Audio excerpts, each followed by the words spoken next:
Let's give people another few minutes to join.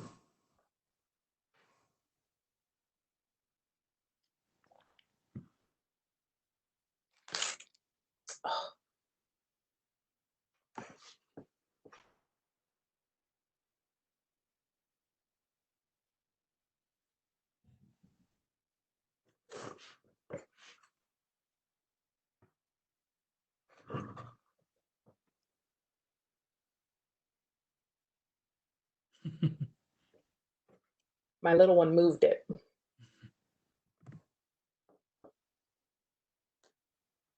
What? It had water like on my desk. And when I went to refresh my tea, my little one snuck into my office, closed the door, and panicked. And when I saw Dr. Khetan drink his water, I was like, oh, yeah, let me make sure my water. And I'm looking, I'm like, where's my water? And I turn around and he's moved it. Puzzling it?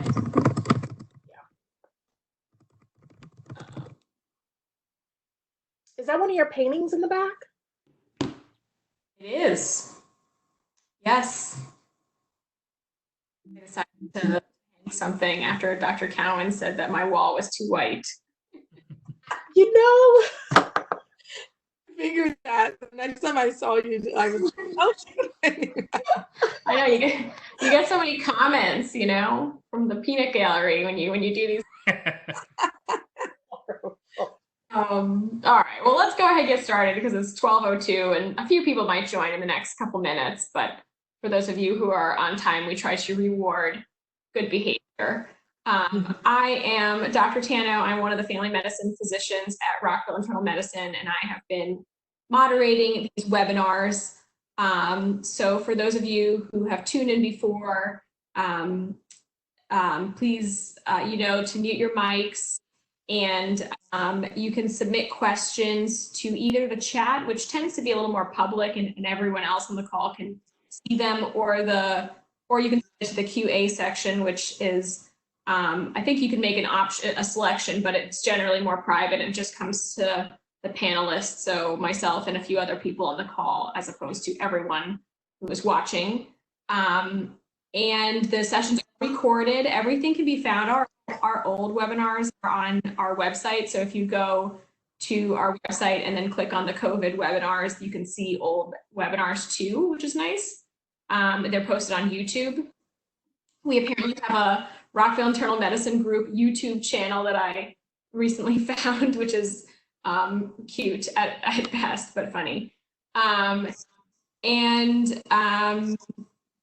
Yeah, I mean, I think that's the housekeeping stuff here. We are trying to keep these webinars going most Monday, Wednesday, Fridays. Actually, I would ask that if any of you have suggestions on topics that you would like to hear about, please submit them to the chat and I can look at them, and then I can try to track down a doctor, nurse practitioner in our office who might be willing to give a talk on that. We're looking for things that will interest you, so we're seeking speakers that have relevant and interesting topics. On that note, next week, there's no lecture on Monday, but Wednesday, Kimberly Nieves is one of our nurse practitioners. She's going to give a talk on menopause. We have a lot of patients who are premenopausal, perimenopausal, postmenopausal. So she's going to talk about symptoms around that and then some treatment options. So that's always a good talk because that affects a lot of women for, between 5 and 10 years of their life. And then next Friday, Dr. Rahul Patel is going to talk about some of the research we do at Rockville Internal Medicine. We have partnered with Meridian Clinical Research, and if you've been in the office and seen flyers to join research studies, maybe you participated in a flu or a pneumonia vaccine, that is our partnership with Meridian. Some talk of doing a COVID vaccine trial at the office too, so they are going to talk about the research at Rockville. So that might be interesting next Friday if you're interested in joining us. So today we have 3 of our doctors talking about virtual visits. As you know, our practice has moved to essentially 100% virtual visits during COVID. So this talk is going to go through a little bit of the logistics of how to do a virtual visit, how to set one up, how to schedule all of that. And then they're also going to talk about how to prepare for these virtual visits, because it's a little different than just showing up in the office for a normal visit. There's a couple things maybe to think about in advance. And we have Dr. Shishir Khetan, who's a partner at the practice, has been there. How many years have you been at RIMG? 15 years. 15 years, okay.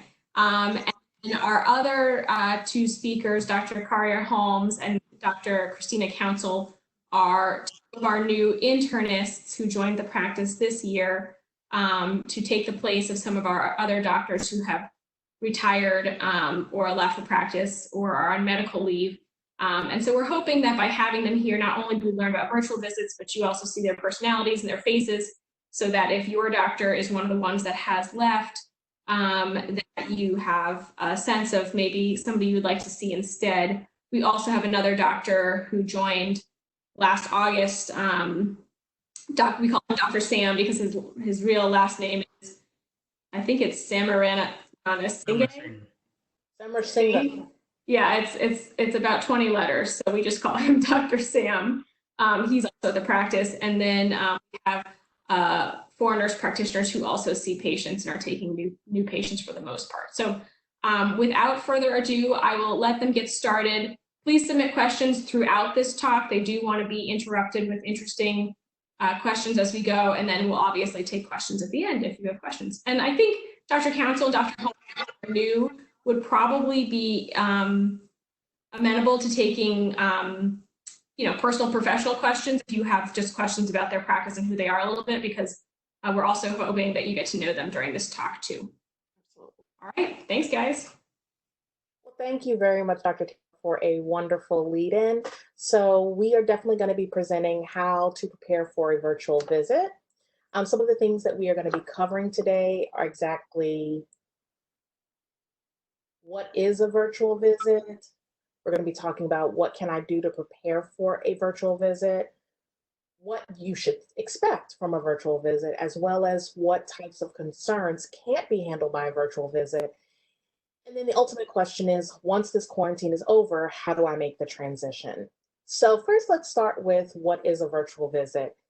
And essentially, a virtual visit is any type of visit that's conducted via phone, computer, or laptop visually between the provider and a patient.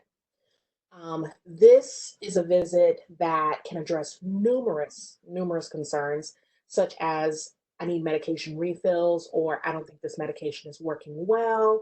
It can also address rashes. Believe it or not, we can actually use the camera, take pictures to look at rashes. We can diagnose and deal with urinary tract infections. We can review test results.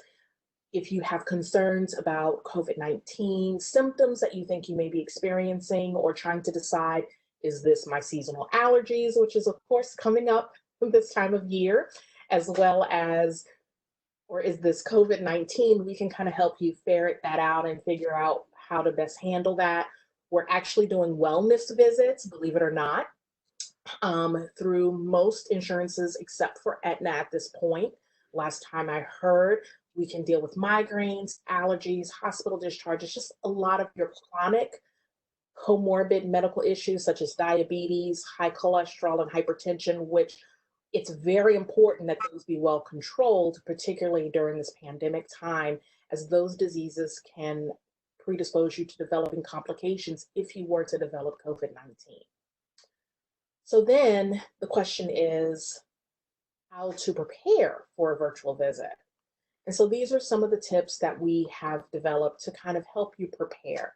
One is you want to download the MyPrivia app or Google Chrome. So really and truly, on your laptop or your desktop, you really need to have Google Chrome in order to do the visit.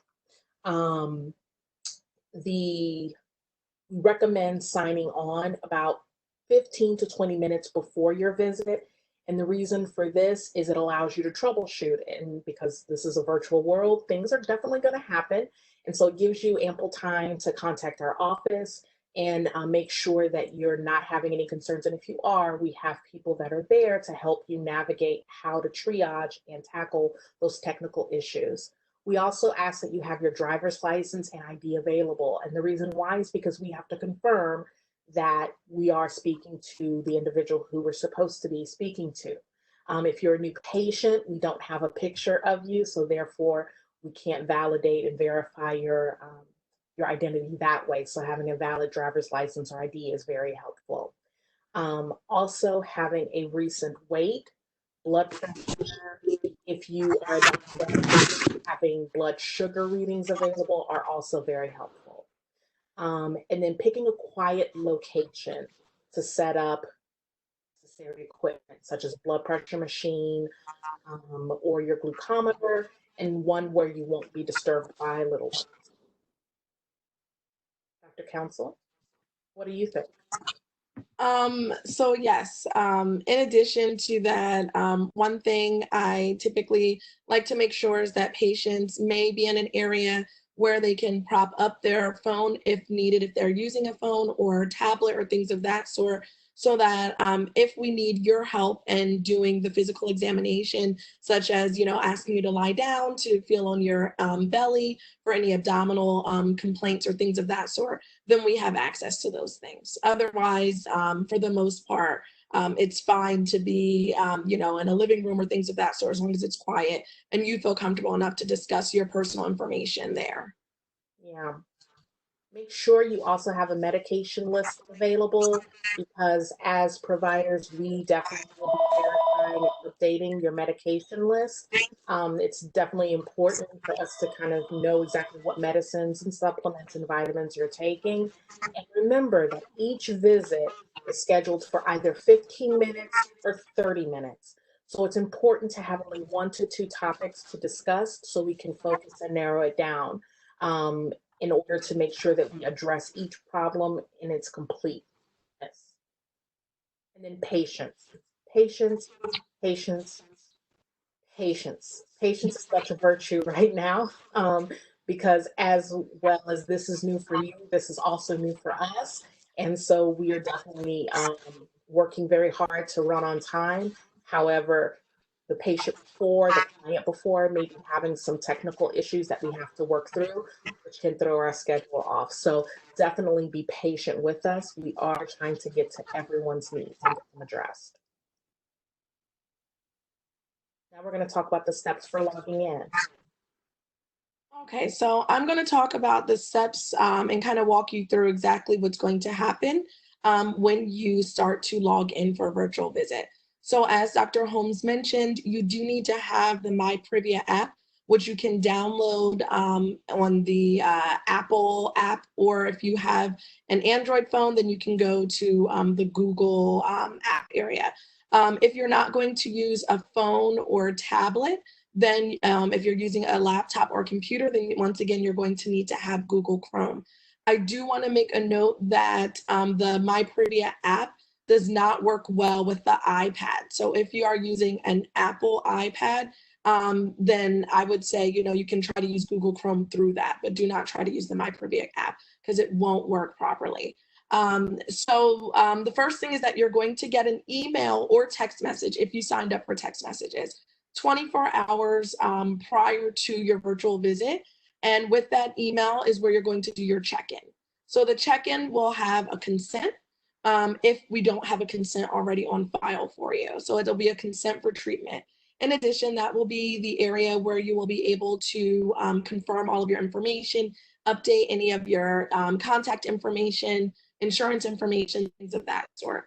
In addition, that check-in time will be the time in which you will designate whether or not you will be using your insurance for the visit or whether or not you're going to pay out of pocket for the visit. And we can collect the copay at that time.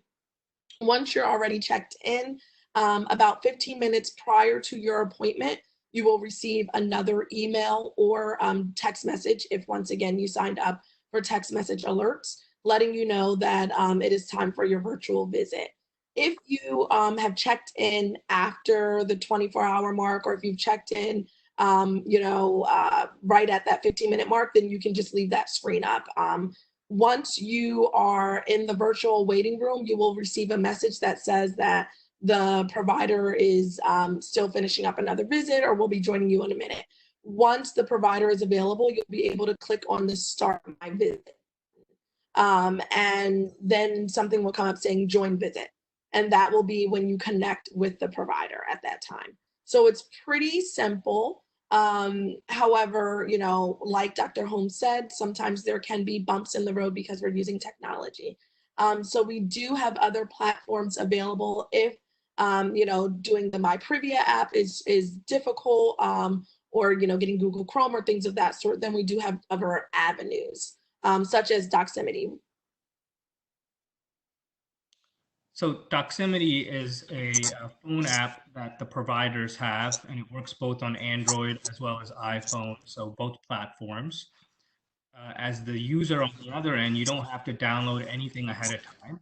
What happens is you'll get a text message, and it'll have your doctor's name on it, and it'll say, Dr. Shishir Khetan is sending you a message to start a visit. When you get that link as a text message, you click on the link. Then you will get a button to consent to receive messages, audio, video, all of that thing. And basically then you get a link again to join the video call. Then you just have to wait for the doctor to hit start call on their end, and you start the visit then and there. So if you are having problems using the Privia platform, this is a great alternative to get started with your video visit, especially if you've tried and you've tried to troubleshoot it and you still can't get it. I've also found the visual clarity sometimes on Doximity is a little bit better than the Privia platform. So if it's a rash or something like that, this may be the better method to use. So this is an alternative. There are other alternatives. There's FaceTime, there's Google Duo, and WhatsApp that can also be used. But these two platforms are the preferred choices versus those, but we can always use FaceTime and others if we need it. Hey, a little bit of interference on somebody's end. I'm not sure if it's one of our listeners. If everyone could make sure to mute their mics. And then for our speakers, if you're not talking, if you could mute your mic between talking, because I'm not sure where that is coming from.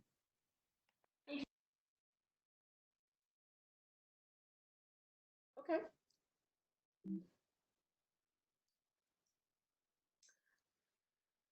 So now I'll be going into what to expect when you have your virtual visit.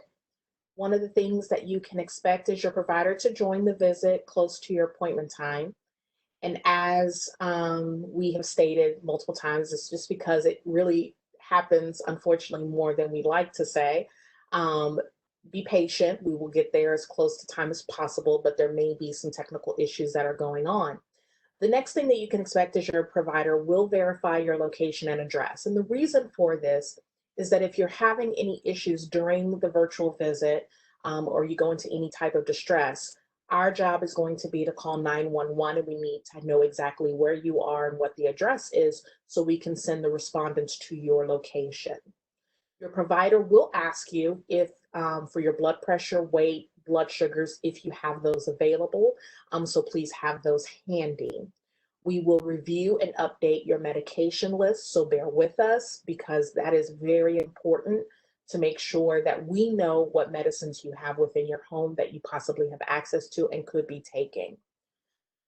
And then we will start discussing your main concerns. Please think about what things you want to get out of the visit. Having a clear goal in mind helps us help you. We definitely have things that we want to discuss. However, we also want to address your concerns as well, so that way we can make sure we take the best care of you as possible. We might require an assisted physical exam. So that's where location of your visit is very important. For example, if you're having an abdominal complaint, please try to be in an area where you might be able to prop up your computer or your phone and lay down to be able to examine your abdomen. If it's an issue of a rash, try to have on clothing that will make that rash easily accessible so we can view it. After dealing with the assisted physical exam, we will talk together to formulate and discuss a plan of care. We will discuss what we think is a differential diagnosis. We will discuss management treatment options with you and figure out how best to go about dealing with your issue during this current pandemic. Then we will arrange for follow-up and appointment as needed. So if you are requiring a follow-up appointment, the provider can possibly schedule that appointment for you. Some of our providers are better at that than others, but we can schedule that appointment for you.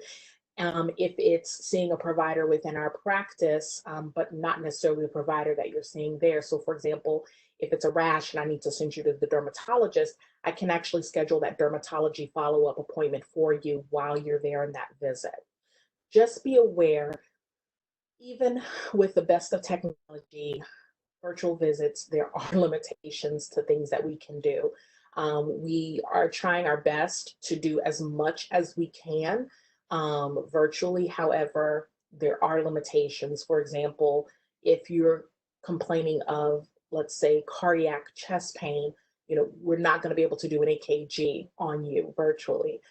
So those are things that we're going to be discussing and formulating in the discussion of the plan of care to figure out how best to navigate those waters, whether it's sending you to an urgent care center or having you see the ER, going to the ER. So those will be things that we will discuss with you at that time. Anybody of my cohorts want to jump in? Just to make a quick comment. So sometimes we may do a virtual visit and realize that the visit's not appropriate or we need more care, like Dr. Holmes just pointed out.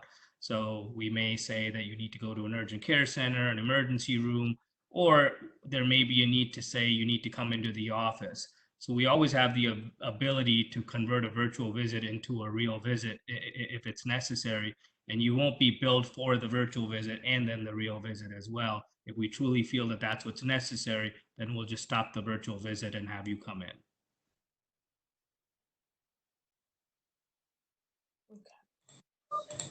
Okay.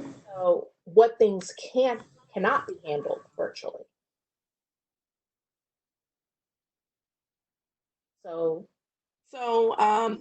Like Dr. Holmes was saying, there are some limitations to virtual visits. So some things that we can't do virtually will be something like a pap smear or any type of gynecological complaint. For those types of things, it really is best that you come in to be seen so that we can do a vaginal examination, breast examinations. So if you're having breast pain or discharge from the nipple, or you think you feel a lump or things of that sort, of course that's something that we're not going to be able to confirm. Someone that may have recurrent ear infections, for example, if someone has some of the typical things, hey, I have pain and I have some drainage, this is the first time I've tried doing over-the-counter ear drops, nothing seems to really be working, I'm starting to get a fever, then we may be able to clinically say this is most likely a bacterial infection. Once again, review your medications, review any medication allergies, and try to give you an antibiotic. However, if this is something where you've received an antibiotic and you're still having symptoms have worsened, and that's really not even just for ear infections, but really anything in that sense. So if we've already treated you, but you're complaining of the same symptoms, worsening symptoms, then that's something that we really need to be able to see you in the office. And then lastly, any type of form that we need to complete that will require physical examination. So as Dr. Holmes mentioned earlier, we can certainly do annual wellness visits virtually because, part of the annual wellness visit is a lot more conversation, such as, verifying your medications, getting, the information for your care team, any other providers that you may be seeing, as well as making sure that, all of your preventive visits, such as your mammogram, pap smear, all of those screening things are up to date. So we can do that part as well as some of the physical examination, the assisted part. But for most of the forms, they are requiring a little bit more in-depth examination, such as listening to the heart and lungs. And of course, that's not going to be able to be done virtually. So for things that will require us to complete a form, unfortunately, we will not be able to do that virtually. Any other add-ins from you guys? So just the other thing to add in for physical examination, most of the time we have patients get lab work beforehand. Our lab is still open by appointment only. LabCorp and Quest are taking patients by appointment only. So we could still order your labs. You could still go get those labs and we can review them during that time. So don't feel like your physical examination is being shortchanged by not having the labs, because you can still do that part. Yeah, actually, that's a great little segue there, because there was a question from a patient about, is the lab open, and all that. There's also some, I just wanted to say, the lab has a little bit of a modified schedule. They're only open from 8 to 4, so they've cut their hours a little bit, but are mostly here. And they are asking that you call and make an appointment if you do come for labs, so that they can limit the number of people who are in the office at any one given time. But here's a question. Can my wife still come for her B12 shots? What would be the procedure? And I one of you could answer that. And also, this question is about B12, but Prolia shots and vaccines, it's a similar procedure. So can somebody jump in and answer how we're handling those kinds of injections? Shishir is talking. Shishir, you're muted.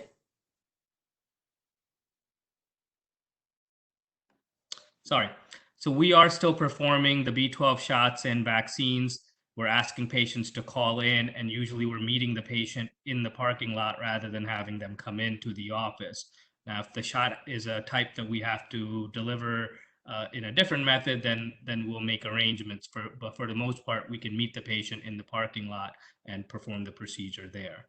For labs, this was asked at a previous webinar, you do have to come into the office for labs. We do not have the capability of coming to the cars to draw labs at this time.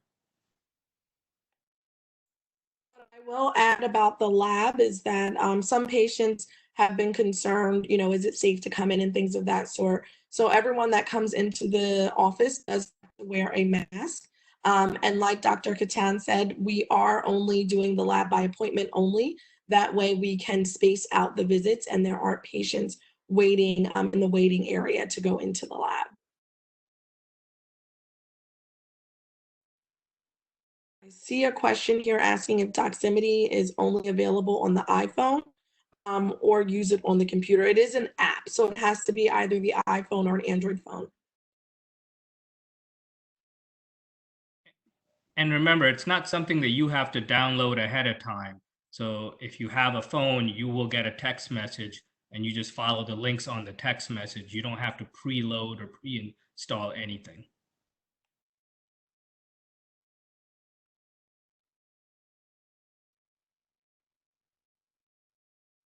Okay, so then we're going to talk about transitioning back to in-office visits. So as we embark upon this transition, patients will be key.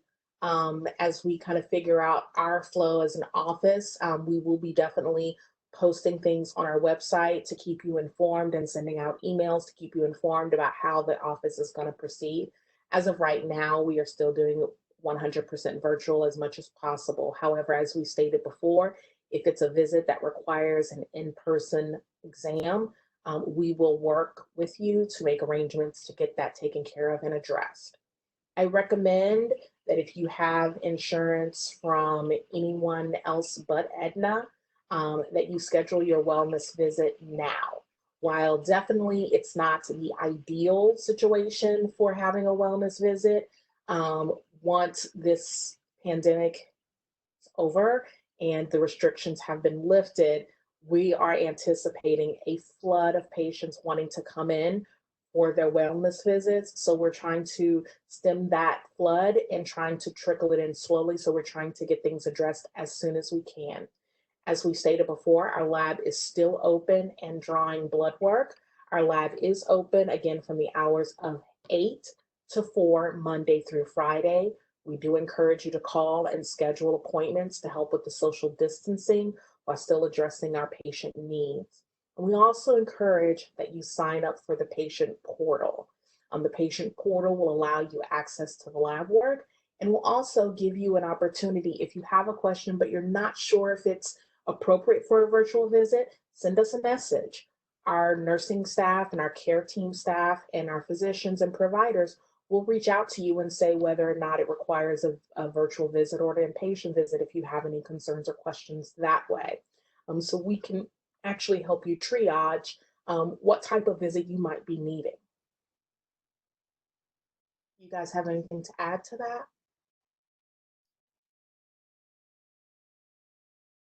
Okay. All right. So, can you still use virtual visits once we transition? Yes, yes, please, please, please use virtual visits. I love them. Not that I don't want to see my patients in person. I'm very passionate about this, but virtual visits can be very, very helpful for particular types of visits. My favorite type of virtual visit is actually a test result review visit. And the reason why is because when I'm going over the lab work, it tends to be a more relaxed environment somehow virtually. And I have seen my patients actually taking notes, which makes me jump for joy because I think that you're more engaged, you're actually paying attention, and it's not as overwhelming for you. And you can take time to ask the questions that you want to ask, and I can take the time to answer them. So I actually love lab result review virtual visits. It's like my favorite of all time visits. Dr. Council, what's your favorite type of virtual visit that you can continue after the transition? I like any type of counseling.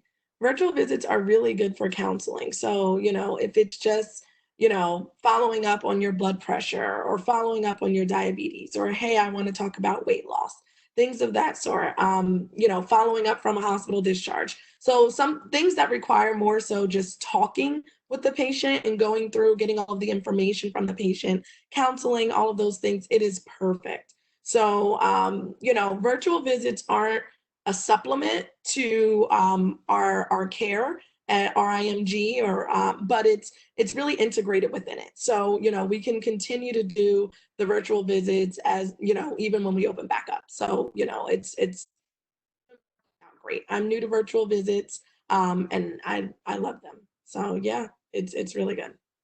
What about you, Dr. Khetan? What are your favorite virtual visits?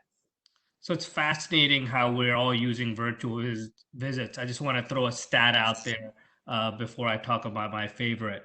So before the coronavirus pandemic, Privia Medical Group as a whole was performing about 170 virtual visits a day. We are currently at 7,000 per day. So you could see how well it's being used by the providers as well as how it's accepted by our patients. And what we noticed was initially there was a little bit of a step up, but it's gotten even higher more recently because I think more and more people are becoming used to doing the virtual visits and understanding that this truly is the safer way currently, but also a great alternative way in the future. It's more convenient for our patients. You're in a relaxed atmosphere, as Dr. Holmes pointed out, and it saves time. So think of it when you were going into work. When you have to come into our office, it requires you to take time to come to the office, come into the waiting room, be seen, and then go back to your work possibly. But with a virtual visit, you save on that transportation time for sure, and the visits are a little bit more timely as well. So I've been using virtual visits for about 9-10 months, and I really like virtual visits for any type of follow-up of medications. I don't see the reason why I have to see you in the office if I just started you on a hypertensive medication and you're willing to check on your blood pressure readings at home, so I don't need another reading. We can go over and see how you're doing. The same thing goes with a antidepressant that you might have been started on recently. We can follow up to see how the therapy is working out, talk about other alternative things that you can do other than just a medication as well. And I know Dr. Council pointed out hospital discharges. I think that's very, very valuable. One of the things that patients don't realize is that we are not always informed when you end up in the hospital, either in the emergency room or actually being admitted to the hospital. Sometimes when you come in and tell us, that's the only time we know. So I would like all of our patients, whenever they end up in the ER or in the hospital, they should schedule a virtual visit to follow up that visit. There's oftentimes a lot of loose ends. There's often unresolved things. And sometimes imaging and labs are done and there are abnormalities that the hospitals don't always go into the details to inform you about. So you may have a lung nodule that you didn't know. They just told you that your CT scan was normal, but the lung nodule needs to be followed. And unless you tell us you went into the hospital and we get the records, there's really no way for us to know that. One of the panelists, one of the attendees asked a great question, Dr. Khetan. How do I schedule a virtual visit with a specific doctor? So if you go to our website, you can choose a provider that you want a virtual visit with and choose a time as well. So you have the capability of doing that. All of us are accepting virtual visits at this time. Definitely Dr. Council and Dr. Holmes, who you've seen right now, they're taking new patients as well. So you don't only limit it to just establishing care as a follow-up, but you can see them for the very first time. If your provider is not available because their schedule is full, they're off for whatever reason, you can certainly see these two as well. If one of your providers is retiring, like Dr. Silverman, it's probably a good idea to schedule that transition visit now because your provider needs to know you. Right now, Dr. Holmes and Dr. Council have the time to spend time reviewing your chart records, getting to know you a little bit better, rather than later on when the office opens up and it's very, very hectic, or you have an acute problem. It's always better to see your doctor and sort of establish some rapport before you have an acute problem because it becomes harder to do so. Unfortunately, as you know, Dr. Liu is on medical leave. So if you're having trouble sort of keeping up with your care, you can make an appointment with Dr. Holmes and Council to follow up on your medications, your physical examinations, you're due for a mammogram or whatnot. These guys can help you with that.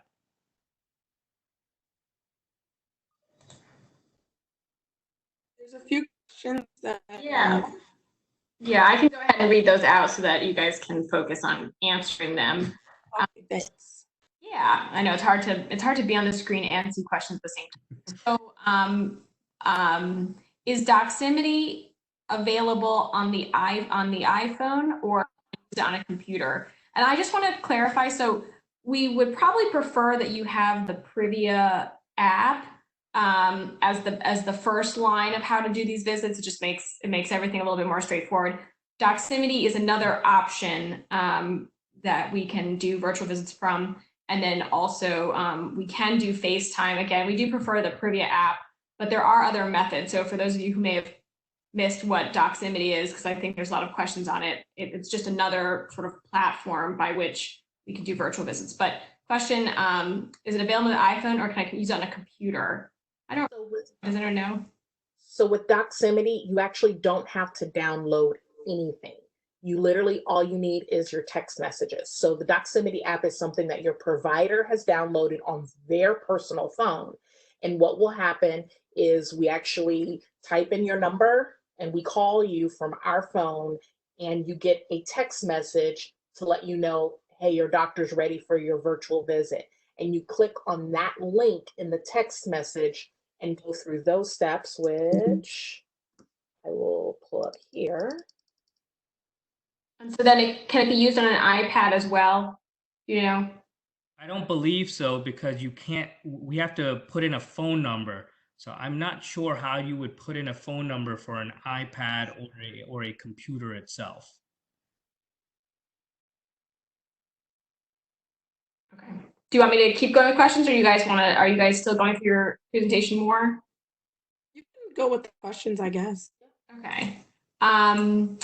So a patient just asked, can you repeat the point made regarding scheduling your annual wellness visit now? My annual wellness visit is due in August. So that was more so for those that may be waiting to have an annual wellness visit once the office opens back up. If you're due for one now, then you should schedule one now. If you're not due for your annual wellness visit until August, That we don't know when we're going to open back up. If in August we are still doing virtual visits only, then of course we can, talk about switching that visit to a virtual visit. But for those that are due right now for an annual wellness visit, we're asking that you don't wait until the office opens back up to get that annual wellness visit done. That's a great point, because when our office does open up, we're going to open up gradually. We're not going to be open up in full swing all at once. And we expect to be extremely busy with a lot of people coming in. So if you are due in August, you should probably schedule it for August already, rather than waiting until July and trying to get in with your provider, which is probably unlikely going to happen. And then there's a question here about payment. So are all the insurances doing these virtual visits, and specifically is Medicare paying for these visits? And maybe also just touch on people who might have high deductible plans, because sometimes that's confusing to patients. So I can take that. So all the insurances are currently paying for the virtual visits. We haven't encountered an insurance that does not.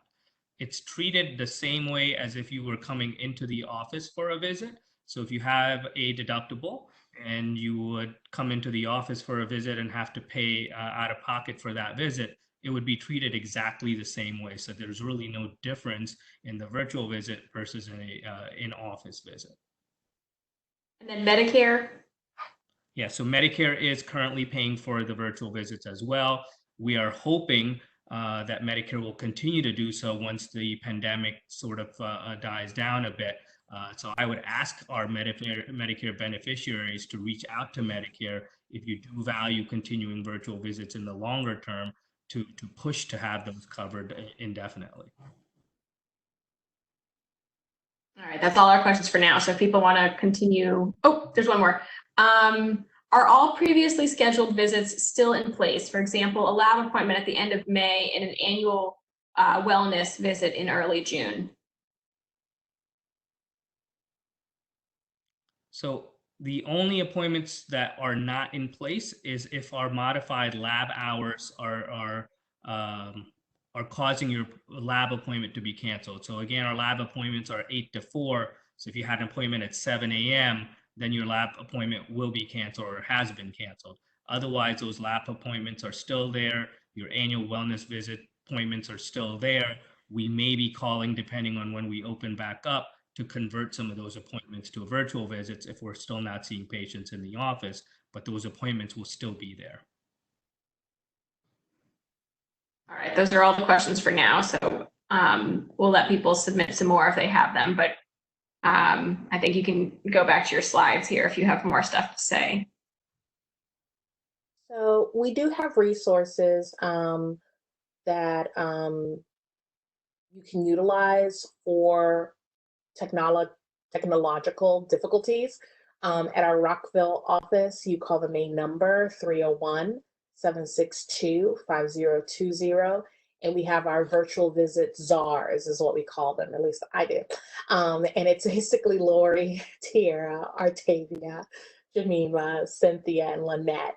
And if you ask for any of them, and really any of our care team, will be able to help you figure out what's going wrong and if your problem is solvable or if we need to pick another modality. So never fear and never fret. You're not alone in this journey of navigating the virtual visit. We will definitely help you. At our only office, the phone number is 301-933-5050. Our virtual visit czars are Anna and Victoria. So please, please, please reach out to them. Dr. Khetan. Sure. I just want to put a plug in for a virtual walk-in clinic. So we are currently piloting this. And what this means is, in the past, we had a walk-in clinic where you came into the office without an appointment and you were seen according to what time you came in. And we are currently piloting a virtual walk-in clinic. So what that means is, again, without an appointment, you can get a virtual appointment with one of our walk-in practitioners, and you'll be put in queue and they will go ahead and see you. So this is different in the sense that you don't have an actual fixed appointment. You can still have a fixed appointment, through the methods we mentioned earlier, but this is an alternative. So if it's 9:30 in the morning and you want to see somebody, you can enter in through this method. It's available through our website as well. On the just to go back on the previous slide, just to plug the video, there is a really, really good video that goes through each step by step on how to conduct the virtual visits on your phone or on your computer. So if you have more questions, follow that link and you can watch the video to go through that.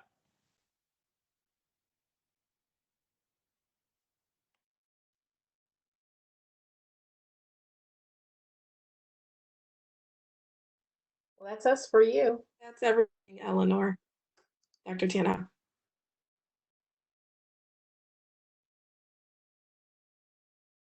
She's muted and she's talking. Sorry, I was gonna say, I know sometimes it's intimidating to download new technology and do a virtual visit, but as Dr. Holmes just put on the screen, all the names of the people that are here to help. A lot of times when I log in for a virtual visit, if the patient is not there within, I don't know, 3 to 5 minutes, I'll send a message to one of those people. Hey, call this patient. I'm waiting for them. What, you know, are they having problems? What's the story? And sometimes it just doesn't work out, and they say, you know, it's not working out. They have FaceTime. Can you FaceTime them? And I say yes, or they have Doximity. And so we may try another method, but we do our best to try to connect with you. We know that it can be very frustrating when you're on the other side of technology and no one's there and it feels like you're alone, but we're doing our best to meet you where you are and where we are. So if you have more questions, please submit them. Also, if you have suggestions for topics, please submit them because we're trying to get things that are interesting to you guys so that you tune in. There is a email address, and I will submit that to the chat where you can also email feedback and comments. It's rimg-webinar@priviamedicalgroup.com. Here, I'll just put it in the chat while we're talking. So one of the things I wanted to say is we want to thank you guys for embracing this technology. It's been a difficult transition for all of us. We're getting used to this. You guys are getting used to this. Fortunately or unfortunately, it's probably here to stay for at least the short term and hopefully the long-term benefit for everybody. So sometimes it's a good idea to start playing around with this technology ahead of time so you don't have to wait until you need a visit to download the app or start looking at things. You can always do that ahead of time. And if you have problems or questions, you can reach out to one of the aforementioned czars for that help. Yeah. And so if there's any last minute questions, submit them. But otherwise, let me just thank our lovely speakers, our new doctors, Dr. Holmes and Council. Feel free to schedule with them. They are new and therefore open to new patients and lots of appointments. And then obviously, Dr. Khetan, thank you for being here. And then just a quick plug for next week, Wednesday, Kimberly Nieves is our NP. She's going to be giving a talk on menopause. So that affects a lot of people, and it should be an interesting talk. And then Friday, Dr. Rahul Patel is going to talk about some of the research at Rockville Internal Medicine. That should be interesting as well. You can see all of those on our website, and then the link should be sent out, I think either today, yeah, probably today. And then one last plug here, we have Dr. Berger is going to be, he doesn't know it yet, but I've signed him up for the following week. He's going to do a lecture on humor in medicine. So I'm really excited for that.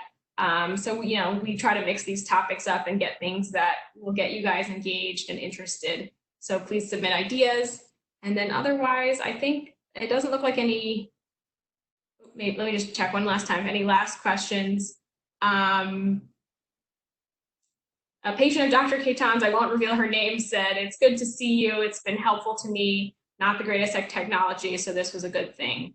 So thank you. And I guess if we have no other questions, we'll let you guys all get on with your afternoons of isolation and patient visits. Have a good weekend.